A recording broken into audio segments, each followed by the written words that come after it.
Shalom beloved people, hari Jumat Agung ini kita memperingati kematian Kristus di kayu salib untuk penebusan kita dari segala dosa.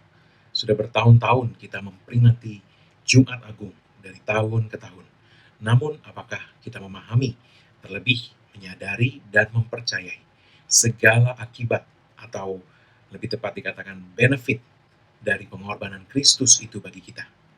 Hari ini kita akan melihat beberapa hal yang penting dalam kehidupan kita sehari-hari dan dalam hubungan kita dengan Tuhan setiap hari, karena apa yang Yesus Kristus telah selesaikan bagi kita, bayar lunas untuk kita dalam pengorbanannya di kayu salib.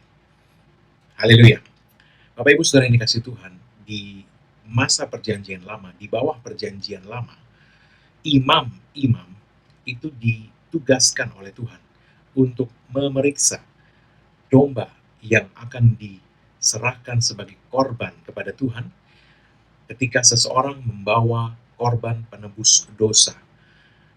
Ketika ada orang yang datang untuk menyerahkan korban penebus dosa untuk dipersembahkan kepada Tuhan, maka para imam itu harus memastikan bahwa tidak ada cacat, tidak ada kekurangan, tidak ada celah apapun juga pada domba yang akan dijadikan korban penebus dosa itu.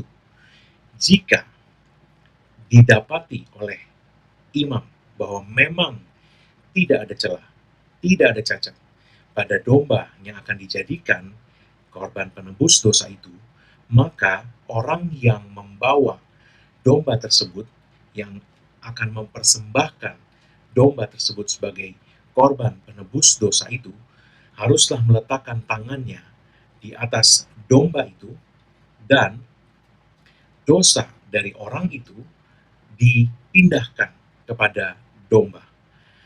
Apa yang terjadi?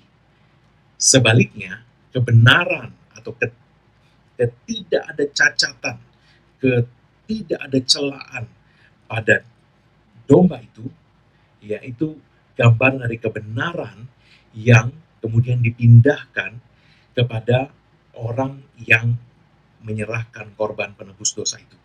Setelah itu, domba itu disembelih dan dikorbankan kepada Tuhan. Maka setelah seluruh prosesi korban penebus dosa itu selesai, orang yang mempersembahkan domba tadi itu kemudian pulang dari bait Allah dalam keadaan telah dibenarkan sebagai orang benar. Bapak Ibu Saudara dikasih Tuhan, apa yang terjadi saya katakan tadi, ketika dia meletakkan tangan itu gambaran yang Tuhan katakan bahwa dosanya itu pindah ke domba, dan kebenaran domba itu pindah kepada orang yang menyerahkan domba itu sebagai korban penebus dosa. Bapak Ibu Saudara dikasih Tuhan, korban penebus dosa kita adalah Yesus Kristus. Alkitab berkata bahwa korban penebus dosa itu disebut persembahan yang maha kudus.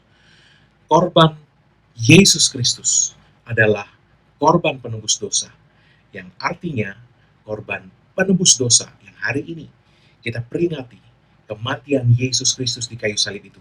Korbannya adalah korban persembahan yang maha kudus. Imamat 6 ayat 25 mengatakan, katakanlah kepada Harun dan anak-anaknya, inilah hukum tentang korban penghapus dosa.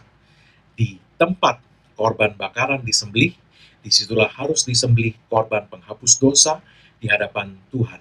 Itulah persembahan maha kudus. Jadi persembahan maha kudus, korban Yesus Kristus yang hari ini kita peringati, itu adalah korban yang luar biasa, amat sangat berharganya. Dia adalah korban yang maha kudus. Bukan hanya persembahan yang kudus, tapi maha kudus. Dan ini berbicara betapa bernilainya, luar biasa pengorbanan Yesus Kristus di kayu salib. Persembahan korban penghapus dosa. Yesus Kristus bagi kita di kayu salib mencurahkan darahnya untuk menebus kita dari segala dosa, menghapus segala dosa kita. Persembahannya adalah persembahan yang maha kudus, yang amat sangat luar biasa berharga. Bapak Ibu Saudara yang dikasih Tuhan, nilai pengorbanan Yesus ini menunjukkan betapa kayanya kemuliaan bagian yang telah Allah tentukan bagi kita karena pembayaran Yesus yang maha luar biasa mahal ini. Sehingga ada begitu banyak benefit yang seharusnya kita dapat nikmati hari ini. Sekiranya, satu, kita mengetahui itu. Yang kedua, karena kita mengetahui dan kita berdiri di atas kebenaran firman Tuhan untuk tidak mengizinkan iblis mencuri itu dari hidup kita, maka hal-hal ini kita dapat nikmati sepenuhnya. Semua yang sudah Yesus Kristus bayar lunas dengan harga pembayaran yang sangat luar biasa mahal ini. Nah, Bapak Ibu Saudara dikasih Tuhan, ada begitu banyak berkat, saya katakan tadi, untuk kedua kalinya, ketiga kalinya, betapa mahalnya apa yang Yesus Kristus sudah bayar untuk kita. Nah, oleh sebab itu ada begitu banyak benefit yang sebenarnya sudah disediakan. Hari ini kita hanya akan melihat beberapa hal yang secara spesifik bicara mengenai hari-hari kita hidup, tapi bukan secara khusus hanya itu. Ya, ada begitu banyak. Namun kita perlu membuka Alkitab kita perlu membuka hati kita, mempelajari apa yang firman Tuhan katakan telah menjadi bagian warisan kita sebagai anak-anak Allah, supaya kita dapat menikmati semuanya, dan iblis tidak punya kesempatan untuk mencuri hal-hal itu dari hidup kita. Oleh sebab itu, mari buka hati kita untuk melihat beberapa hal yang dapat kita pelajari pada hari ini. Firman Tuhan berkata bahwa Tuhan telah menyerahkan dirinya. Yesus Kristus mengorbankan dirinya di kayu salib untuk kita. Dan benefit apa yang dapat kita nikmati? Mari kita lihat. Kita hari ini hidup di masa yang saya katakan unik. Kenapa? Ini hari-hari yang uh, begitu berbeda dari masa-masa sebelumnya. Ada begitu banyak perubahan, ada begitu banyak ketakutan, ada begitu banyak hal yang uh, merupakan tantangan, masalah, persoalan yang sangat berbeda dari hari-hari sebelum masa pandemi ini. Tapi saya mau katakan bahwa Allah tidak pernah terkejut dengan apapun juga yang terjadi. Dia sudah menyediakan segala jawaban untuk setiap hal yang mungkin dihadapi oleh manusia, untuk setiap hal yang akan dihadapi, untuk setiap masa, untuk setiap zaman. Allah telah menyediakan jawabannya. Dan kita perlu menyadari bahwa sebagai anak-anak Allah, sebagai orang percaya, kita memang masih ada di dalam dunia ini, hidup di dalam dunia ini. Tetapi Alkitab berkata bahwa kita tidak berasal dari dunia ini. Alkitab berkata bahwa kita sebagai orang-orang yang adalah milik kepunyaan Allah, orang-orang yang sekalipun ada di dalam dunia tapi tidak berasal dari dunia ini, kita ini ada di bawah naungan kekuatan, kuasa, perlindungan Tuhan. Yohanes 17 ayat 15 sampai 16 berkata, Aku tidak meminta supaya engkau mengambil mereka dari dunia, tetapi supaya engkau melindungi mereka daripada yang jahat. Mereka bukan dari dunia, sama seperti aku bukan dari dunia. Nah, Yesus berdoa dalam doa di Yohanes pasal 17 ini. Dia mengatakan bahwa aku tidak meminta supaya engkau mengambil mereka dari dunia. Artinya, kita ada di dalam dunia. Dia tidak minta kita diambil dari dunia, tetapi supaya Bapa melindungi kita di dunia ini, mengcover kita, menaungi kita dari segala yang jahat. Ya, di dunia ini bukan karena kita harus dikeluarkan supaya selamat dari, bukan, tapi di dunia ini dia mau kita ada dalam pemeliharaan yang sempurna dari Allah. Sebab apa? Yesus katakan, sebab sekalipun kita ada di dalam dunia, kita bukan dari dunia ini. Kenapa? Karena kita sudah dilahirkan kembali oleh Roh Allah ketika kita menerima Yesus sebagai Tuhan dan Juru Selamat kita pribadi. Karena pengorbanan Kristus, kita telah dijadikan anak-anak Allah. Seberapa banyak yang menerimanya, diberinya kuasa supaya menjadi anak-anak Allah, yaitu mereka yang percaya di dalam namanya. Kata Yohanes 1 ayat 12. Nah, Bapak Ibu Saudara yang dikasih Tuhan, naungan Tuhan, perlindungan Tuhan ini ada gambaran di dalam Alkitab yang menunjukkan perlindungan atau tudung atau covering Tuhan atas orang percaya yang ditunjukkan pada tenda, ya, pada tenda penutup bait Allah atau kemah Musa.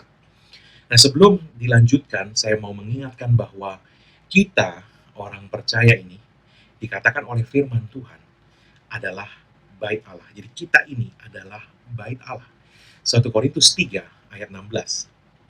Tidak tahukah kamu bahwa kamu adalah bait Allah dan bahwa roh Allah diam di dalam kamu. Sekali lagi, kamu adalah bait Allah dan roh Allah diam di dalam kamu. Dikatakan oleh firman Tuhan bahwa kita ini bait Allah, ya, dan roh Allah diam di dalam kita. Oke? Jadi kemudian kita dengan dasar pengertian ini akan melihat apa yang firman Tuhan selanjutnya katakan dari Keluaran 26 ayat 1, 2, 7 dan 14.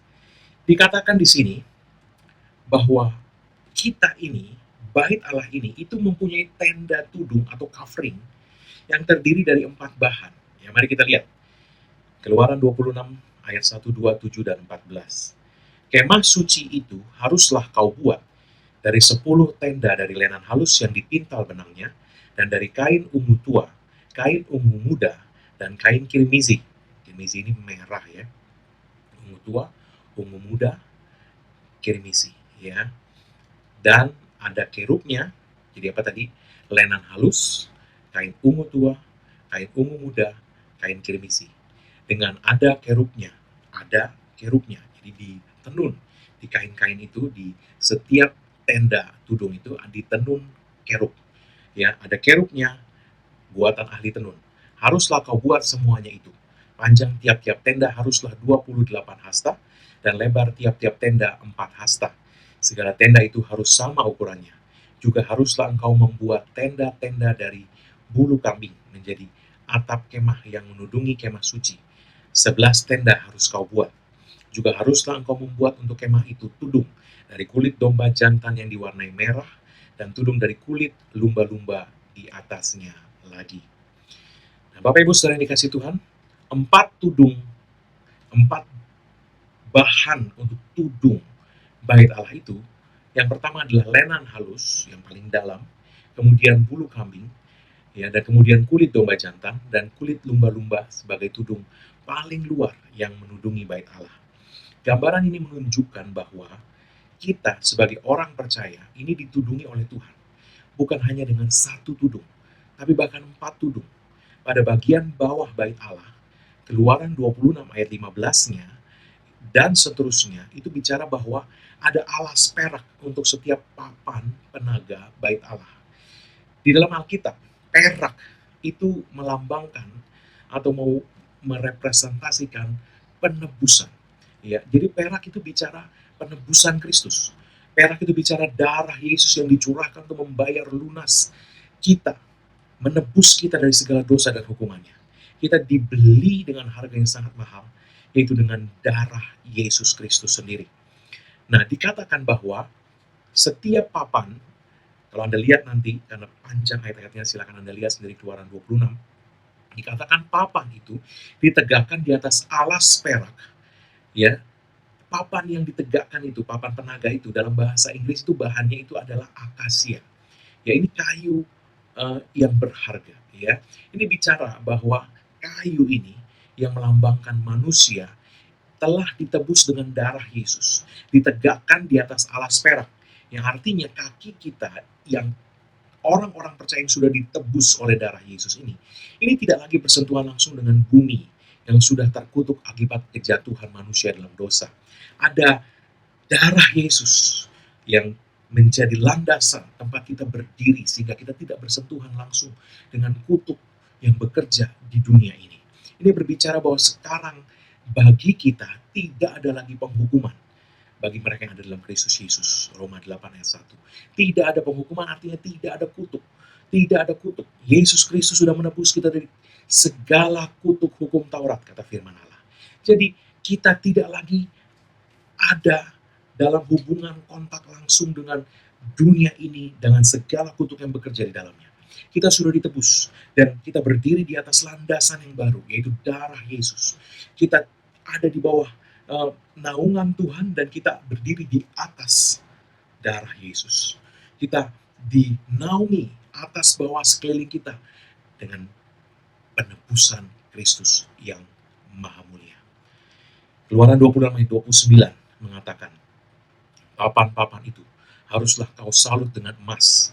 Gelang-gelang itu haruslah kau buat dari emas sebagai tempat memasukkan kayu-kayu lintang itu. Dan kayu-kayu lintang itu haruslah kau salut dengan emas. Ini berbicara bahwa setelah kita ditebus dengan darah Yesus, sekalipun bagian dalamnya adalah kayu yang berbicara manusia dengan segala kelemahannya, ya, kayu akasia yang begitu mulia dan mahal itu pun hanya kayu. Dia bukan logam, dia bukan besi yang kuat atau batu permata yang sangat keras, ya, atau emas yang merupakan logam mulia. Dia hanya kayu. Walaupun dia kayu yang sangat bernilai tinggi, ini bicara bahwa di mata Allah dia memandang kita berharga, sekalipun kita hanya kayu, manusia dengan segala kelemahannya. Tetapi karena penebusan Yesus, kita telah disalut, dibungkus oleh Allah dengan emas yang bicara kemuliaan dan kemurnian. Ini menunjukkan kepada kita bahwa sebagai bait Allah, ketika Allah memandang kita akibat dari penebusan Yesus di kayu salib, Allah tidak lagi melihat kayu. Yang Allah lihat adalah emas. Allah tidak melihat kelemahan kita. Allah tidak melihat lagi kekurangan kita. Dikatakan segala dosa kita sudah dibuang ke tubir laut. Yang dia lihat hari ini adalah kemuliaan penebusan Kristus dan kemurnian atau kebenaran Kristus yang menyelubungi kita. Emas yang disalut menutupi menyelubungi kayu. Kayu yang berdiri tegak di atas landasan perak. Bapak Ibu sekalian dikasih Tuhan, pada bagian luar atau halaman bait Allah, ya, halaman bait Allah, bukan bait Allahnya tapi halamannya yang bicara tubuh manusia, ya, tubuh orang percaya, ada tubuh, jiwa, roh, ya, bagian tubuhnya yang bisa dilihat oleh manusia lain, ya. Semakin bagian dalam kita, yaitu bait Allah itu di dalam kita dipenuhi dengan kemuliaan Allah, semakin bagian luar kita akan memancarkan kemuliaan itu. Ya, kenapa? Karena kita telah dijadikan mulia, disalut dengan emas karena pengorbanan Kristus. Jadi bagian luar kita akan bisa memancarkan kemuliaan dari apa yang ada di dalam, yaitu kemuliaan Kristus sendiri.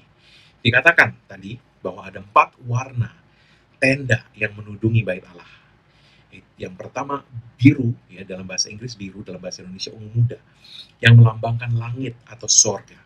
Dengan kata lain dibicara kealahan. Injil Yohanes itu selalu menggambarkan Yesus sebagai anak Allah, dan warna, ya, kalau bicara Injil ada warna ini, warna Injil Yohanes itu biru, ya. Injil Yohanes ini bicara Yesus sebagai anak Allah. Yohanes 1:14 bicara anak tunggal Bapa penuh kasih karunia dan kebenaran. Jadi ini bicara kealahan, ya, keilahian, ya. Nah, merah itu bicara manusia. Karena manusia memiliki darah berwarna merah yang merupakan kehidupannya. Kehilangan banyak darah akan menyebabkan manusia mati. Merah juga bicara penebusan Yesus yang mencurahkan darahnya untuk menebus kita dari segala dosa. Merah juga bicara Injil Lukas yang selalu bicara Yesus sebagai Allah yang menjelma menjadi manusia. Haleluya. Kemudian ungu. Ungu adalah campuran dari biru dan merah tadi. Jadi ini bicara manusia, ya, campuran biru keilahian dengan merah itu manusia. Jadi campuran itu ini bicara manusia yang dimuliakan. Ungu juga adalah warna yang melambangkan raja atau kerajaan, royal color. Ya, ungu bicara juga mengenai Injil Matius yang mengacu kepada Yesus sebagai anak Allah yang sebenarnya adalah Allah sendiri. Anak manusia ini adalah raja dari segala raja. Ya, jadi Injil Matius itu bicara Yesus sebagai anak manusia, tapi dia sebenarnya juga adalah raja dari segala raja, dan Allah sendiri yang menjelma menjadi manusia. Ya, dan kemudian warna terakhir adalah warna putih. Putih bicara kekudusan. Ini bicara bahwa Yesus tidak berbuat dosa, tidak mengenal dosa, dan di dalam dia tidak ada dosa. Warna Injil Markus adalah putih. Warna putih, ya. Injil Markus bicara mengenai Yesus sebagai anak Allah Maha Kudus yang selalu mengerjakan mukjizat. Yang Maha Kudus, anak Allah yang Maha Kudus yang selalu mengerjakan mukjizat. Nah, kalau kita melihat keempat warna tudung bait Allah ini, ya, yang menudungi bait Allah ini, tenda-tenda yang menudungi bait Allah ini, maka kita bisa melihat bahwa semuanya bicara mengenai Yesus dalam berbagai atributnya. Sebagai lenan, Yesus menyelubungi kita dengan kekudusannya. Kita menjadi benar di hadapan Allah. Oleh sebab itu tidak ada hak lagi untuk penghukuman berlaku atas kita. Karena apa? Karena kekudusan. Karena kebenaran Yesus yang sekarang menaungi kita. Maka Roma pasal 8 ayat 1 tadi mengatakan bahwa sekarang tidak ada lagi penghukuman bagi mereka yang ada dalam Kristus Yesus. Sebagai kain ungu, sebagai selubung, ya, ungu, kita diselubungi oleh Yesus sebagai Raja segala raja, yang berbicara bahwa tidak ada kuasa lain yang berdaulat atas kita. Kita dinaungi oleh Raja yang maha tinggi. Kekuasaannya menyelubungi kita. Kedaulatannya lah yang berlaku atas kita. Oleh sebab itu perkataan firman Tuhan itulah kata terakhir mengenai kita. Mengenai, kalau kita bicara nasib kita, masa depan kita, kesehatan kita, keluarga kita, porsi kita dalam hidup ini.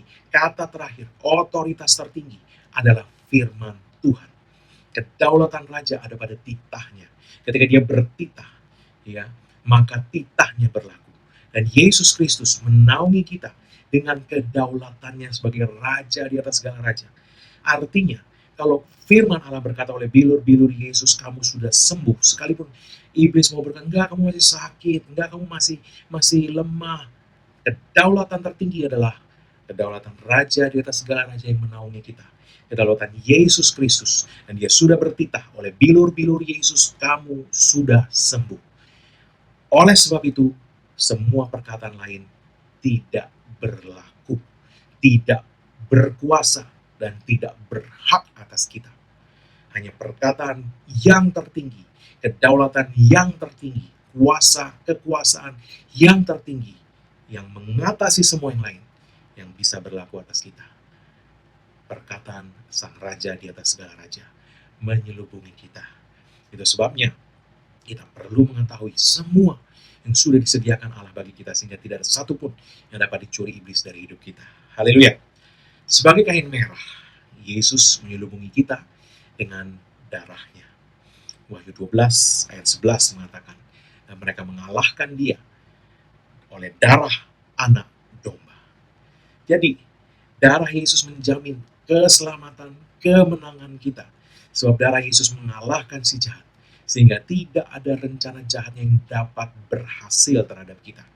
Yesaya 54 ayat 17 mengatakan, setiap senjata yang ditempa terhadap engkau tidak akan berhasil. Sekalipun sudah ditempa, bahasa Inggrisnya formed, sudah ditempa. Segala senjata, setiap senjata yang sudah ditempa terhadap kamu, sekalipun tidak akan berhasil. Dan setiap orang yang melontarkan tuduhan melawan engkau dalam pengadilan, akan kau buktikan salah. Inilah yang menjadi bagian hamba-hamba Tuhan dan kebenaran yang mereka terima daripadaku. Demikianlah firman Tuhan. Darah Yesus menjamin kebenaran kita di hadapan Allah. 2 Korintus 5 ayat 21 mengatakan dia yang tidak mengenal dosa telah dibuatnya menjadi dosa karena kita, supaya dalam dia kita dibenarkan oleh Allah. Jadi karena kita sudah dibenarkan oleh Allah, Yesus menjamin, menyelubungi kita dengan kebenarannya, maka tidak ada hak iblis untuk menghukum kita dengan apapun juga. Tidak ada kutuk yang dapat dikenakan kepada kita. Dan oleh sebab itu Anda jangan mau menerima penuduhan iblis untuk menerima penghukumannya. Oh, ini karena kamu begini, makanya terjadi ini. Jangan terima. Itu adalah usaha iblis untuk mencuri sesuatu dari hidupnya. Dan kau harus berdiri dan menetapkan bahwa itu tidak boleh terjadi dalam hidupmu. Kau tidak mengizinkan itu. Dan dalam nama Yesus engkau menetapkan apa yang boleh terjadi. Sebab apa yang engkau ikat di bumi terikat di sorga, dan apa yang engkau lepaskan di bumi terlepas di sorga. Engkau harus menetapkan apa yang boleh terjadi.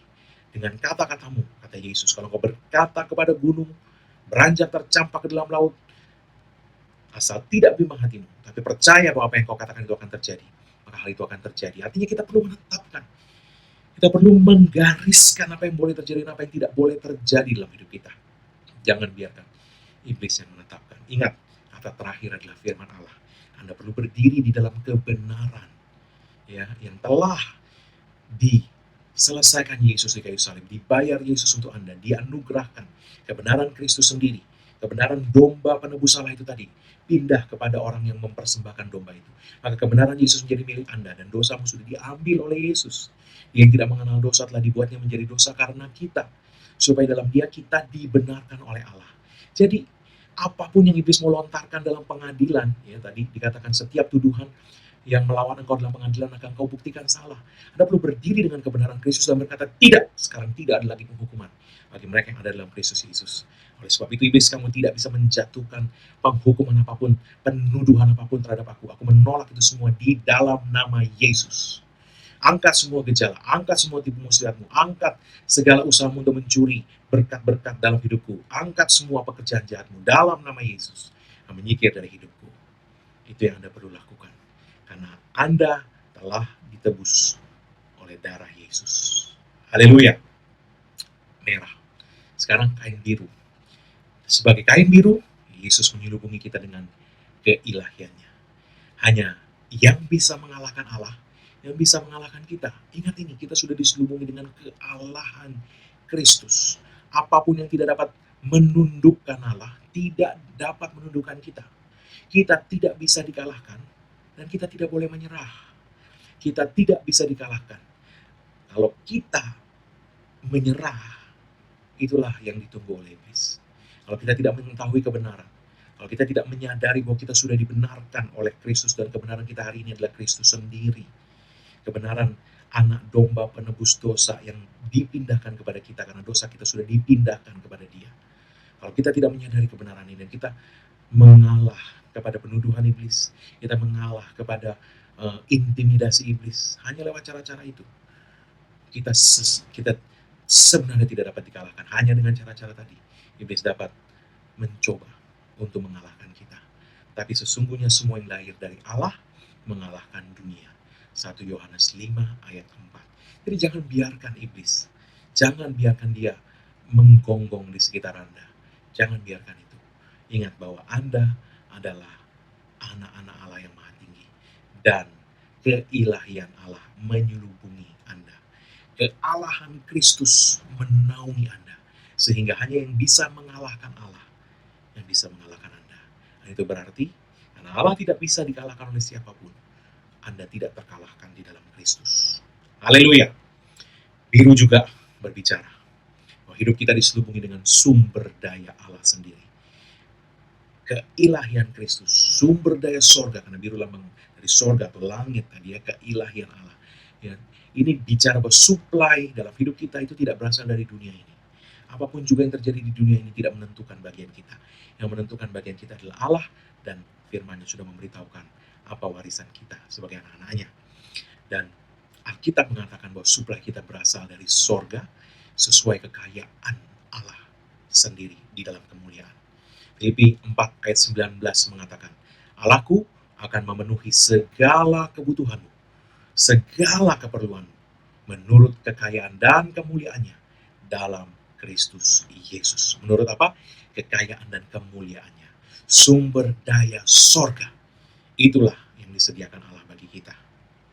Kita dinaungi oleh Allah sendiri. 4 warna, tirai-tirai yang menudungi bait Allah ini. Bicara 4 lapisan yang menudungi kita. Kita aman di dalam bait Allah. Ditudungi oleh Yesus sendiri dengan darahnya, dengan kekuasaannya, dengan kebenarannya, dan dengan keilahiannya. Tempat perlindungan kita adalah di dalam bait Allah itu. Di bawah naungan Yesus Kristus sendiri. Mazmur 91 ayat 4 bicara mengenai tempat perlindungan di bawah naungan sayap Tuhan. Dikatakan dengan sayapnya, dengan kepaknya, ia akan menudungi engkau. Di bawah sayapnya engkau akan berlindung. Kesetiaannya ialah perisai dan pagar tembok. Bapak Ibu saudara yang dikasih Tuhan, Mazmur 91 ini ditulis setelah bait Allah ditahbiskan. Jadi penulis Mazmur ini mengacu pada sayap-sayap kerubim yang tadi Anda sudah baca, yang tenunkan pada setiap tenda yang menudungi bait Allah itu tadi. Keluaran pasal 26 ayat 31, itu dikatakan lagi, haruslah kau buat tabir dari kain ungu tua dan kain ungu muda, kain kirmisi dan lenan halus yang dipintal benangnya, haruslah dibuat dengan ada kerubnya, buatan ahli tenun. Jadi ditenun di situ ada kerub di setiap tirai, tempat perlindungan. Yang dikatakan Mazmur 91 itu adalah di dalam bait Allah. Dan kita sebagai orang percaya, kita selalu ada di dalam bait Allah sebab kita ini sudah dijadikan Allah sebagai bait Allah. Kemanapun kita pergi, dimanapun kita berada, kita adalah bait Allah. Kita tidak bisa menjauhi bait Allah karena kita sendirilah bait Allah, buatan Allah sendiri, bukan buatan tangan manusia. Adalah pengorbanan Kristus yang membuat hal yang menakjubkan ini terjadi atas kita. Kita tidak akan pernah bisa jauh dari Allah, karena kita ini adalah bait Allah. Perasaan kita bisa naik turun mengikuti kondisi dan situasi. Akan tetapi kebenaran Allah tidak tergantung perasaan kita. Perasaan kita bisa berasa jauh dari Tuhan, tapi kebenarannya kita adalah bait Allah. Oleh sebab itu kita tidak akan pernah bisa jauh dari Allah, apapun yang dikatakan perasaan kita. Oleh sebab itu orang benar tidak bergerak dengan perasaannya, dengan apa yang dilihatnya, tapi dengan iman. Kita ini selalu dekat dengan Allah. Kita adalah bait Allah dan roh Allah tinggal di dalam kita. Ingat 1 Korintus 3 ayat 16 tadi. Mazmur 139 ayat 7 sampai 10 mengatakan, kemana aku dapat pergi menjauhi rohmu? Kemana aku dapat lari dari hadapanmu? Jika aku mendaki ke langit, engkau di sana. Jika aku menaruh tempat tidurku di dunia orang mati, di situ pun engkau. Jika aku terbang dengan sayap fajar dan membuat kediaman di ujung laut, juga di sana tanganmu akan menuntun aku, dan tangan kananmu memegang aku. Haleluya. Pengorbanan Yesus telah membuat semua yang menakjubkan ini terjadi. Sekarang, karena kedekatan yang luar biasa ini, karena pengorbanan Kristus ini, kalau kita berdoa, jangan berdoa lagi seolah Tuhan itu jauh di sorga sana. Dia lebih dekat daripada yang kita bisa bayangkan. Sebuah bisikan itu adalah cara berdoa yang lebih powerful daripada seruan yang berteriak-teriak seolah-olah Tuhan jauh. Dan lebih sejalan dengan kebenaran perjanjian baru. Sebab sebagai orang percaya, kita ini selalu dekat dengan Allah, kita ini bait Allah, dan kita ini selalu posisinya di hadapan Allah itu di ruang Maha Kudus. Sebab 1 Korintus 3 ayat 16 tadi mengatakan bahwa rohnya tinggal di dalam kita. Nah, roh Allah tidak tinggal di jiwa atau di tubuh kita. Dia bersemayam di bagian paling dalam dari manusia, yaitu rohnya. Nah, ini korespon dengan bagian paling dalam dari bait Allah, yaitu ruang Maha Kudus. Jadi roh kita, tempat roh Allah bersemayam. Dan roh Allah di bait Allah itu bersemayam di ruang Maha Kudus. Jadi kita ini selalu dekat dengan Allah, bahkan kita selalu ada di ruang Maha Kudus. Secara hubungan dengan Allah, posisi kita di situ. Ruangan paling dalam dari orang percaya. Ruangan Maha Kudus. Disitulah posisi kita di dalam Kristus. Senantiasa di ruang Maha Kudus, tempat roh Allah bersemayam di dalam roh kita. 1 Korintus 6 ayat 17 mengatakan, tetapi siapa yang mengikatkan dirinya pada Tuhan, menjadi satu roh dengan Dia. Bapak Ibu saudara dikasih Tuhan, haleluya. Pengorbanan Kristus telah membuat jalan yang hidup dan yang baru, kata kitab Ibrani, untuk kita dalam hubungan kita dengan Tuhan. Kita begitu dekat karena pengorbanan Kristus. Dan semakin kita datang dan berinteraksi dengan Tuhan, semakin kita hidup dan sehat, karena jalan yang baru ini adalah jalan yang hidup. Yang dalam bahasa aslinya itu enliven, arti sebenarnya adalah jalan yang bukan hidup, tapi jalan yang menghidupkan. Ya, jalan yang menghidupkan. Karena kita ada di jalan yang baru dan yang menghidupkan ini, maka semakin kita berinteraksi dengan Allah, yang selalu ada begitu dekat dengan kita, yang posisi kita telah diposisikan Allah di ruang Maha Kudus, selalu berinteraksi, bisa begitu dekat, selalu satu dengan rohnya.